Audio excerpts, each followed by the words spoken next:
MBBS in abroad. Apollo MedSkill 6 years of MBBS program will be completed in 35 lakhs only.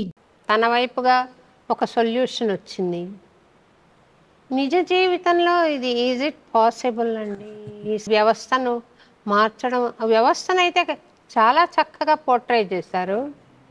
ఆ అబ్బాయి మార్చినంత సులభమేం కాదు, కష్టపడ్డాడు సినిమాలో కూడా. అయితే ఈజ్ ఇట్ పాసిబుల్ అని అడుగుదామని. కష్టమేనండి అంత అంటే. కానీ ఇప్పుడు మనం అంటే ఒక హోప్ అనేది ఇవ్వాలనేది బాధ్యత ఫిల్మ్ మేకర్స్ కానీ మీలాంటి వాళ్ళు కానీ ఎవరి ద్వారా. ఇప్పుడు ప్రపంచాన్ని మనం చూస్తూ ఉంటాము, అప్పుడప్పుడు నిరాశకు గురవుతూ ఉంటాం. అదే మీరు ఇందాక గాలిబ్ చెప్పినట్టు, అసలు మీకు గాలిబ్ మీ నోటి నుంచి చూస్తేనే నాకు అవాక్కుతాను, మీరు అన్నవాసారి నుంచి గాలిబ్ దగ్గరికి వెళ్ళారని. కానీ అలానే ఎక్కడో ఒక ఆణిముత్యాలు కానీ ఎవరో ఒకళ్ళు, ఒక గాంధీ ఎవరో సంథింగ్ వస్తారు, ఏదో మారుస్తారు, లేకపోతే ప్రజల్లోనే ఒక మార్పు వస్తుంది. ఆ సైకిల్ అనేది మనం మానవత్వం నమ్ముకుంటే అది అవుతుందండి. అంటే ఎంత లేదన్నా మనం ఇంకా రక్తాన్ని చూసి మనం ఆనందించట్లేదు, ఎవరన్నా ఏడుస్తుంటే మనం నవ్వే మెంటాలిటీ అయితే లేదు. మన పనిలో మనం వెళ్తున్నాం. సో ఎప్పటికప్పుడు ఆ మార్పు వస్తుందేమో అని నా హోప్. అంత సినిమాలో చూపించినంత తేలిగ్గా అయితే జరగదు. ఎక్కడో అండర్ కరెంట్ దేవుడికి కూడా ఇది ఇష్టం లేదు, జరుగుతున్నాయి దేవుడికి కూడా ఇష్టం లేదు అన్నది కూడా అందులో అందులో తెలుస్తూ ఉంటుంది. అంటే ఇప్పుడు మనం ఎవరైనా ఎంత గొప్పడైనా ఎంత పేదోడైనా దేవుడికి మొక్కుకుని నేను చేసే పని నా కార్యం కరెక్ట్గా చేయాలని చేస్తాడు. వాడి వల్ల ఎంతమంది నష్టపోతున్నా అని దేవుడి మీద భారం వేసి వెళ్తాడనమాట. కానీ ఎక్కడో దేవుడు చూపిస్తాడు అనేది ఉంటుంది కదండి.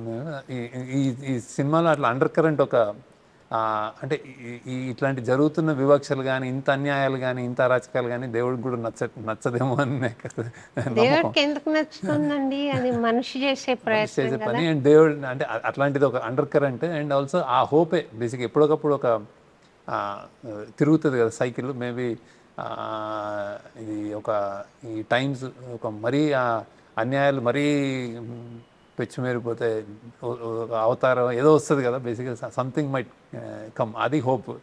అని అంత తేలికైతే కాదు మీరు అన్నట్టు. సినిమా అంత తేలిక అసలు కాదు. సినిమాలో ఒక చిన్న మనం అదే హోప్ ఇవ్వాలన్న ప్రయత్నంతో చెప్తాం, కానీ అంత తేలిక కాదు. ఎందుచేతనో ఒక ధనవంతుడు ఉన్నాడు అని అంటే అతను మనకేమి ఇవ్వడం అని తెలిసినా కూడా ఆయనకున్న గౌరవం సమాజంలో ఒక విలువలతో ఉన్న మనిషికి ఉండదు. ఎందుచేతని మీరు అనుకుంటున్నారు?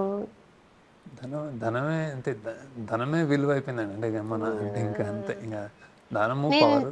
చాలా గమనించాను, ఆయన ఇచ్చేది ఉండదు కానీ ఆయనను గౌరవిస్తారు.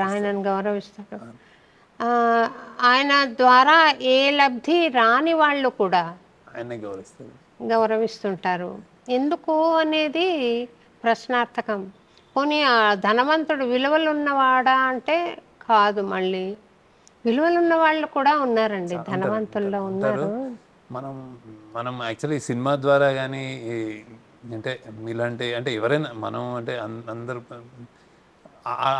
వాళ్ళని సెలబ్రేట్ చేసుకోవాలండి. అంటే వాళ్ళని విలువ ఉన్న వాళ్ళని సెలబ్రేట్ చేసుకోవాలి. పదే పదే మనకు ఇప్పుడు ఐకాన్స్ తగ్గిపోయారు. అంటే ఎవరిని చూసి మన పిల్లలు పెంచుతాము, ఎవరంటే వీళ్ళని ఫాలో అవ్వండి అని ఎవరిని చూసి చెప్తాము.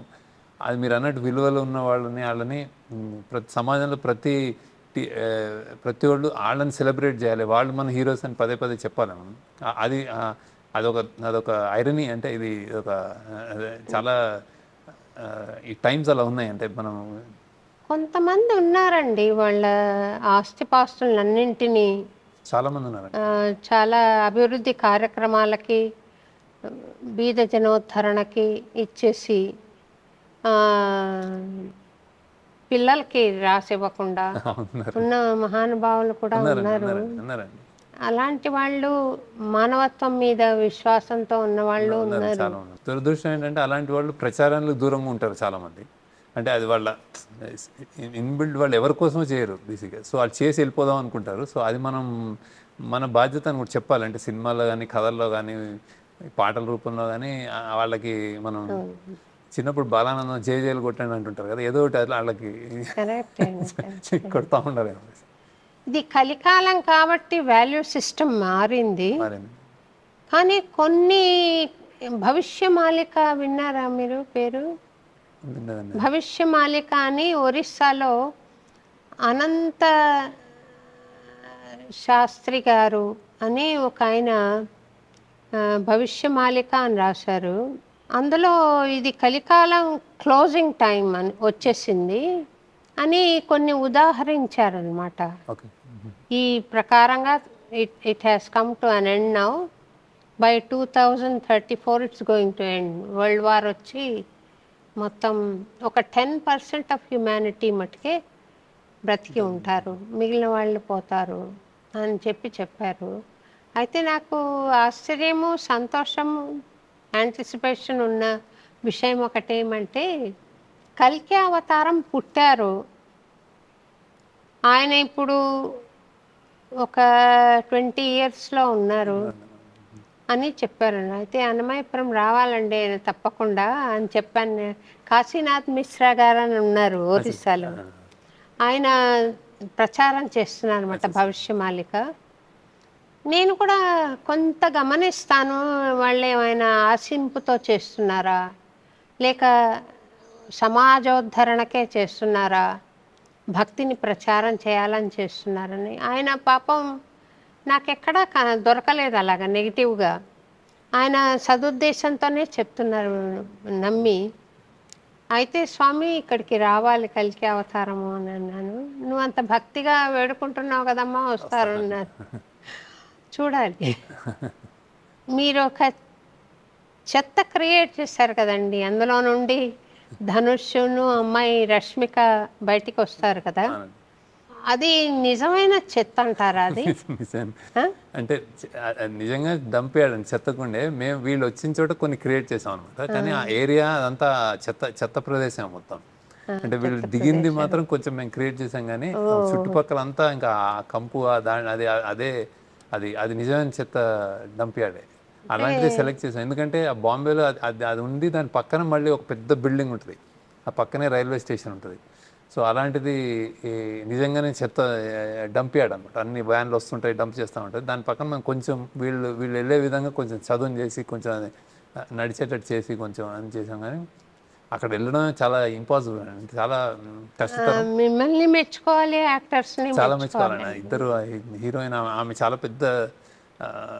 పెద్ద రోల్స్ చేస్తున్న హీరోయిన్. ఆమె ధనుష్ ఇద్దరు వచ్చారు.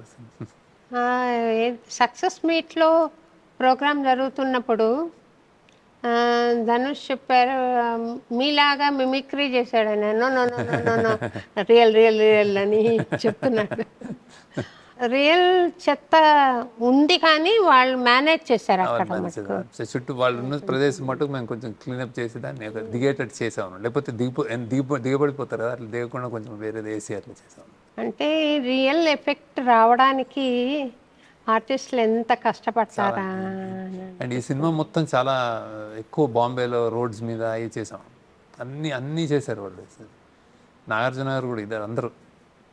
ఆ విలన్ పాత్ర వేసిన అతను కూడా జిమ్ సర్ మళ్ళీ లాస్ట్కి అడుక్కోవడం బాంబే రోడ్ల మీద అతను అడుక్కుంటున్నప్పుడు నిజంగానే అడుక్కున్నాడు అతను. ఆయన విలన్ పాత్ర వేసిన నీరజ్ అని క్యారెక్టర్ జిమ్ సర్ అతని పేరు జిమ్ సర్, హిందీ యాక్టర్. అతను కూడా అంతే తెలుగు బై హార్ట్, అసలు వర్డ్స్ ఎంత సెంటెన్స్ ఉన్నా బై హార్ట్ చేసి చెప్పేవాడు. ఆయన కూడా ఒక విలన్ గా ఎంత రాణించారో అందులో. చాలా వికృతంగా చూపులు పెట్టడంలో కానీ. అతను ఇప్పుడు పెద్ద పెద్ద మీసాలు ఉండి భయంకరంగా ఉండాడు అతను చేసే పని అతను నమ్ముతాడని. అంటే వీళ్ళందరూ అనవసరం ఈ దేశానికి, వీళ్ళు ఉన్నా ఒకటే లేకపోయినా ఒకటే అన్నంత అహంభావి అతను. ఒక కోర్ గ్రీడ్, డబ్బు కావాలి అంతా నాది నాది నాది అనే పాట. నాది నాది నాది అన్న పాటకి మాతృక ఏదైనా ఉందా? మాతృక నేను యాక్చువల్లీ రెఫరెన్స్ నాకు ఒకటి బాపు గారు నేను మాతృక ఏం లేదు, ఆ ట్యూన్ నాకు ఎందుకో రిజిస్టర్ అయింది అనమాట. అలాంటిది కావాలని. అందులో ఇప్పుడు ఏదో చిన్న పాత పాట ఏదో చేవనాది చేతనాది అలా వస్తుంటుంది అనమాట. అలా అనుకున్నాను. బాగుందండి ఆ పాట కూడా. మీకు సంగీతంలో ప్రవేశం ఏమైనా ఉందా శేఖర్ గారు? ఎందుకంటే మంచి మంచి పాటలు ఇచ్చారు మీరు, ఆనంద్ దగ్గర నుంచి కూడా. మీ టేస్ట్ ఒకటేనా లేకపోతే ఏదైనా ప్రవేశం? టేస్ట్ మా ఇన్స్టిట్యూట్ అంటే ఇయర్ ఏమో బేసిక్గా. అంటే దేవుడు అంటే నేను మెల్లగా అంటే నేను అది నిజంగానే మీలాంటి వాళ్ళేనండి. అంటే చిన్నప్పటి నుంచి అంటే నేనేం మా ఇంట్లో సంగీతం ప్రపంచం అది కూడా కాదు. మామూలుగా వెళ్ళి చదువుకుని స్కూల్లో చదువుకుని మామూలు ఇంగ్లీష్ మీడియం స్కూల్లో చదువుకుని ఏం సంగీతం ఇదేమి ప్రవేశం లేదు, నేర్చుకునేది లేదు.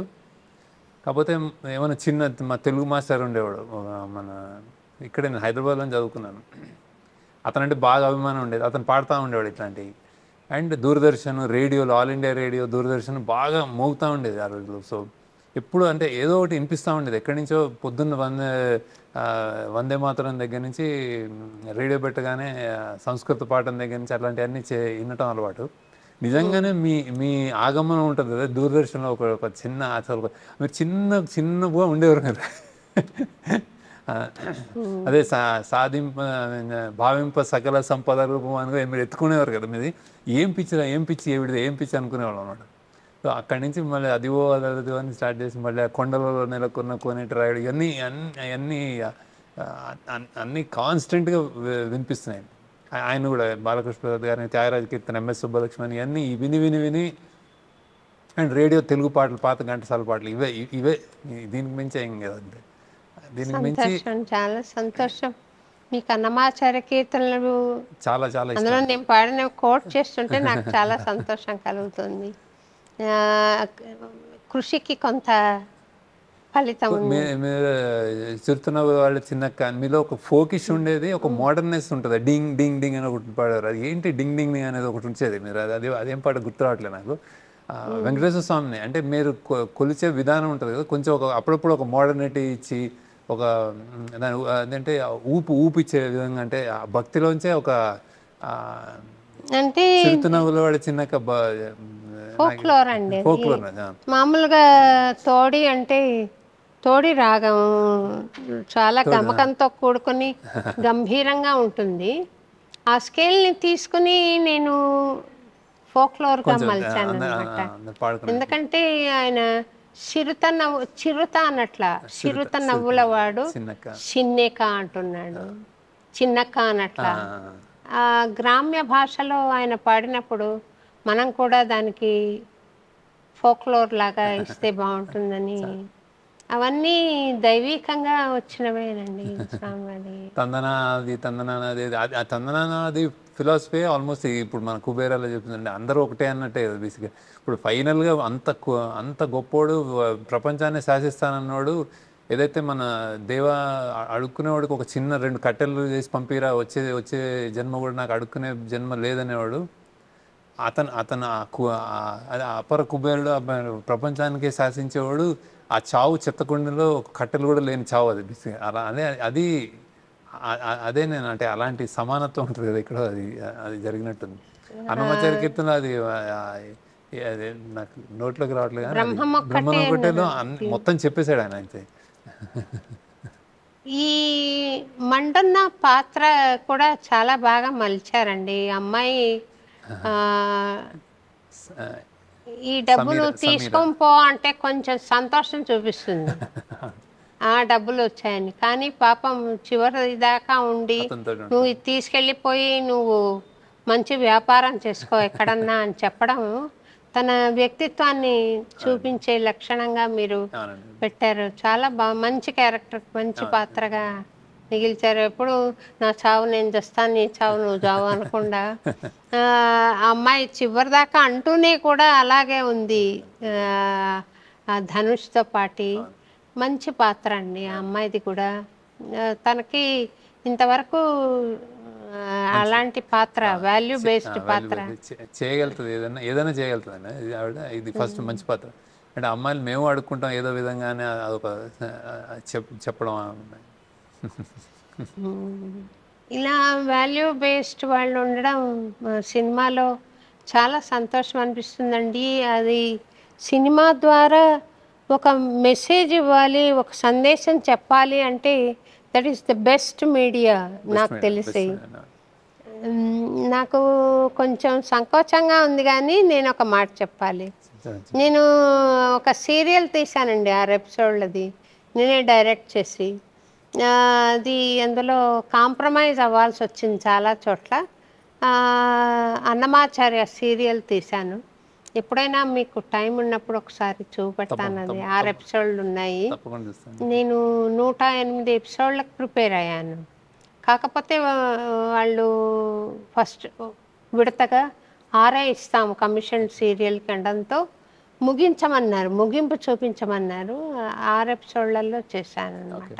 క్లుప్తంగా మెసేజ్ అన్నీ కవర్ అయ్యేలా చేశాను. తర్వాత మా నేవ్యూ ఒకడు ఉన్నాడండి, రాజు నిడిమోరు అని, మీకు తెలుసా? మా అక్కయ్య కొడుకు అవుతాడనమాట వాడు. ఫ్యామిలీ మ్యాన్ లాంటివి తీస్తున్నాడు. లక్కీ చామ్ కోసం అని చెప్పి నీ పాట ఒకటి పెట్టుకుంటాను శోభక్క అంటే, నేను తమిళ్ సాంగ్ నువ్వేమైనా పాడావా అని అడిగి తీసుకుని, ఆల్రెడీ రికార్డెడ్ది నాది ఉన్నది, కంద కుమార మురుగయ్య అని ఒక ఇలా ఇందాక తందనానాహే లాంటిది పాట పెట్టి తీసుకున్నాడు. తమిళ్లో పాడారా మీరు? నాకు తెలియదు యాక్చువల్లీ. తమిళ్ ఆల్బమ్ పాడాను, ఒక 2 పాటలు పాడాను. ఆ పాట వాడే సినిమాలో వాడికి అసలు ఆ పాట అవసరం లేదు. లక్ కోసం ఏదో ఒక సెంటిమెంట్గా అడిగాడు వాడు, నాకు ఇస్తావా అంటే సరే పెట్టుకున్నాను ఆ పాటలో. మీకు తెలుసా అడుగుదామని వాడు. అతని గురించి నేను కలవలేదు, ఇప్పుడు నేను ఎప్పుడో కలిసినట్టు తెలుసా? రాజ్ డికే అని ఇద్దరు ఉన్నారు. రాజ్ డికే ఫ్యామిలీ మ్యాన్ అని చాలా పెద్ద పెద్ద పెద్ద సీరియల్ అండి, పెద్ద అంటే ఫేమస్. తర్వాత ఫార్జీ అని తీసాడు ఒకటి. వాడు కూడా ఈ వెబినార్లో ఏదో ఒక సందేశం పెడుతూ ఉంటాడు. నేను కూడా ఆ సందేశాన్ని బేస్ చేసుకుని రాయగలిగినప్పుడు రాశాను. కుబేరాలో కూడా మీది పెడదాం అనుకున్నాను యాక్చువల్లీ. ఫస్ట్ చాయిస్ మేము, అంటే అది వచ్చినప్పుడు బ్యాక్గ్రౌండ్ స్కోర్ నాకు ఎందుకు ఆయన అంటే ఆయన ట్రిబ్యూట్, ఆయన అయిపోయారు కదా జస్ట్ ఆయన, అంటే పర్వాలేదండి. ఎవరైనా అన్నమాచార్య అందరు కీర్తనే పెట్టారు కదా, నేను చాలా సంతోషపడ్డాను చూసి. అక్కడ అంటే నేను జస్ట్ అంటే మీ ఉన్నారు మాట్లాడుతున్నా అని చెప్పట్లే, మా డిస్కషన్ జరిగింది అట్లా. ఎవరిదంటే అశోభరాజు కదా, ఇట్లా ఎత్తుకుని సరే ఈయన ఎందుకో ట్రిబ్యూట్ అనిపించింది, అంటే ఆయన వెళ్ళిపోయారు అని నేను. పర్వాలేదు. ఇంకా మీరు సినిమాలు తీస్తారు కదా, చూద్దాం ఎటువంటి సందర్భం వస్తుందో చూద్దామని. మీరు అసలు సినిమా పాటలు ఎప్పుడైనా అంటే ఏమన్నా మంచి పాట ఏమన్నా ఉంటే మీరు? పాడతాను సమాజ పరంగా. ఇప్పుడు ఈ పాట అయితే పాడాలనిపిస్తుంది. అలాంటి సందర్భము, అలాంటి సందేశము లేదా భక్తి, వైరాగ్యము అలాంటివి ఏదో ఒక చిన్న పర్పస్ ఉన్నదని, పర్పస్ ఏమైనా ఉంటే డిఎస్పి కూడా మీరు యాక్చువల్లీ మీరు చాలా ఇష్టం ఆయనకి. దేవిశ్రీ ప్రసాద్ కి మీరంటే చాలా ఇష్టం. దేవిశ్రీ ప్రసాద్ గారు? అవునండి, పాపం ఆయన నేను ఊరికే సరదాగా ఆ రోజు గీతా జయంతి అయిందని నన్ను అందరూ కామన్గా అడిగే ప్రశ్న ఏమంటే, డిబేట్ అవుతున్నామేమో మిమ్మల్ని ఇంటర్వ్యూ చేయాలని. అంటే మీ గురించి ఎంత ఎంత ప్రపంచానికి ఏమన్నా ఆ విషయాలు తెలియడం ఇంపార్టెంట్. సినిమా వస్తాయిపోతాయి. నన్ను అడిగే ప్రశ్న ఏమంటే, ఎందుకు మంచి వాళ్ళు కష్టపడుతున్నారు, చెడ్డవాళ్ళు చాలా సుఖంగా ఉన్నారు అనే ప్రశ్న 90% నాకు అవే ప్రశ్నలు వస్తాయండి. నేను వాళ్ళకి జవాబు చెప్తూ ఉంటాను. దాన్ని థీమ్ చేసుకొని కర్మ సిద్ధాంతాన్ని పాడాను ఆ ట్యూన్లో. నాకు అప్పటికి నేను సినిమా రాలేదు, వీడియో కూడా లేదు, ఉట్టి ట్యూన్ వినిపించాడు రమణ. ఇన్ని సరదాగా ఉంది, దీంట్లో పాడతాను అని చెప్పి పాడి పెడితే రకరకాలుగా ట్రోల్ చేశారు. కానీ Devi Sri Prasad spoke very well. ఆయన మాట్లాడుతున్నప్పుడు చెప్పాడు, రెస్పెక్టెడ్ మ్యూజిషియన్ నా ట్యూన్ పాడితే నాకు ఎంత సంతోషమైంది అన్నట్టుగా మాట్లాడారు. మీరు నావల్స్ ఏమైనా చదువుతుంటారా మంచి మంచి సినిమాలు తీయడానికి లేదా మీ మనసేనా? మనసానండి ఎక్కువ చదవనండి, మరీ ఎక్కువ. Not very well read actually. నేను ఫిల్మ్ ఎక్కువ, సినిమాలు కూడా ఎక్కువ చూడండి యాక్చువల్లీ. నేను ఏదో నేను చుట్టూ నా పరిసరాలు గమనించడం, అట్లా నుంచి ఏదో కథ, నా మ్యూజిక్ ఏదన్నా ఇంతే. ఇది వరకు నల్లకుంటలో ఉండేవారని విన్నాను. ఇప్పుడు కూడా పద్మారావు నగర్ అండి, పద్మారావు నగర్ సికింద్రాబాద్ స్టేషన్ దగ్గర, నల్లకుంట ఆ ఏరియా. ఒకసారి నేనే వద్దాం అనుకున్నాను, లాంగ్ బ్యాక్ వద్దాం అనుకున్నాను, కుదరలేదు. ఇప్పుడు తప్పకుండా వస్తాను, చూసి వస్తాను. మీ పరిచయాలు ఈ పెద్ద పెద్ద హీరోలతో కూడా ఉంటుంది కదా, కానీ మీరు అటువంటి సినిమాలు తీయదలుచుకోని అంటే నాకు రాదు కూడా అంటే నాకు వచ్చినట్టు తీస్తున్నట్టు మీరు. అంటే నేను కథ రాసుకుని ఆ కథని ఒక కళ పుడుతుంది, అది అనుకుంటాము. ఆ కథ వర్కౌట్ చేసి స్క్రిప్ట్గా తయారు చేసుకున్న తర్వాత ఇంకా ఆ కథకి ఏ హీరో అనే ఇది. నేను హీరోలు యాక్చువల్లీ ఆ కమర్షియల్ మీరు అన్న యాక్షన్ అట్లాంటివన్నీ దానికి వేరే టాలెంట్ కూడా ఉండాలండి. అంటే నాకు వచ్చినట్టు ఈ విధంగానే తీస్తున్నాను నేను యాక్చువల్లీ. అది వేరే ప్రపంచం. అది ఇదొకటి, ఇది కథని బేస్ చేసుకున్న ప్రపంచం. సో అంటే అదృష్టం ఏంటంటే నేను చెప్పిన కథలు ఎవరైనా అంటే వాళ్ళు చేశారు చాలా పెద్ద అంటే మరీ పెద్ద స్టార్స్. ఫస్ట్ టైం ఇది కొంచెం నాగార్జున గారు, ధనుష్ పెద్ద స్టార్స్, కానీ ముందంతా ఇప్పుడు వరుణ్ తేజ్, మన రానా, వీళ్ళందరూ అప్పటికి అంటే ఫస్ట్ టైమర్స్ అయినా కానీ పెద్ద ఫ్యామిలీ నుంచి వచ్చి ఏదన్నా చేయగలిగిన వాళ్ళు. సో ఇది నాకు చేశారు అన్నమాట. సో కథే హీరో. అండ్ నా మ్యూజిక్ దీంట్లో మీరు అడిగిన ప్రశ్నకి చాలా మటుకు నాకు వేటూరు గారు కానీ, సిరివెన్నెల గారు కానీ, లిరిసిస్ట్ వాళ్ళు అంటే వాళ్ళ సాంగత్యం అంటారు కదా బేసిక్గా. అంటే అది కూడా బాగా పనిచేసింది అనమాట బేసిక్గా. అంటే సినిమా రైటర్స్గా వాళ్ళు ఏదన్నా అంటే ఏదన్నా కావాల్సినది ఏదన్నా రాయగలరు, కథకి కావాల్సినట్టు రాయగలిగిన ఇది ఉన్నవాళ్ళు. సో వాళ్ళది నా కోసం రాసిన వాళ్ళ పాటలు కానీ అవన్నీ మీరు అన్నట్టు అందంగాలేనా అని ఏదన్నా అంటే ఉప్పొంగలే గోదావరి, వేటూరు గారు లీడర్లో రాసిన కానీ ఇవన్నీ వాళ్ళ చాలా ఉంటుంది. వాళ్ళ సపోర్ట్ కానీ వాళ్ళ ఇది చాలా ఉంటుంది. ఒక ఏదైనా పాట పుట్టుకలో ఒక లిరిసిస్ట్ కానీ, మ్యూజిక్ కానీ, ట్యూన్ ఇచ్చిన వాళ్ళు కానీ అందరూ ఉంటుంది.